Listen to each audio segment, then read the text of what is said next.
Sakit gastrik tak pernah sembuh? Tonton video ini sebelum keadaan jadi lebih teruk. Saya faham keletihan apabila setiap hari anda perlu menanggung sakit perut yang berterusan, makan pun sakit, lapar pun sakit.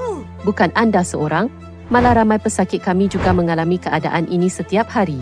Ini mungkin tanda ulcer perut akibat jangkitan bakteria HPV atau ketidakseimbangan asid yang berpanjangan.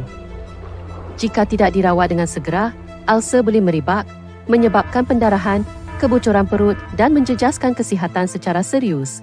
Izinkan saya perkenalkan secara ringkas bagaimana kami boleh membantu anda memperbaiki keadaan ini dengan Yakumi Gel.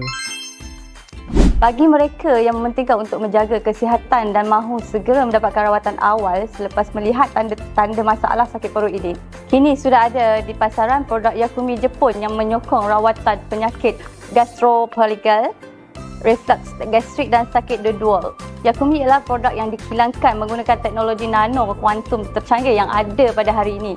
Bahan utama dalam Yakumi adalah nano-curcumin yang mempunyai saiz mikroskopik yang mudah diakses dan masuk ke dalam untuk menyembuhkan ulcer dalam perut, dan selain itu ia juga mengandungi ramuan herba yang mempunyai kesan menetralkan jus gastrik berasid, memulihkan dan menyihatkan mukosa gastrik.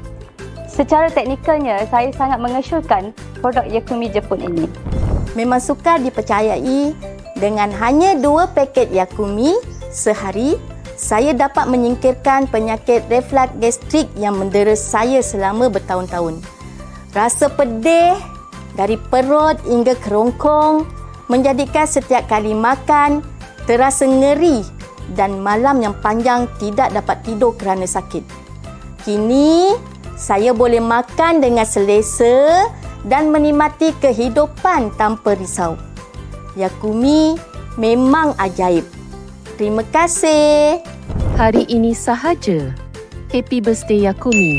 Diskaun sehingga 50%. Beli 3 percuma 1, beli 5 percuma 2. Klik link di bawah segera.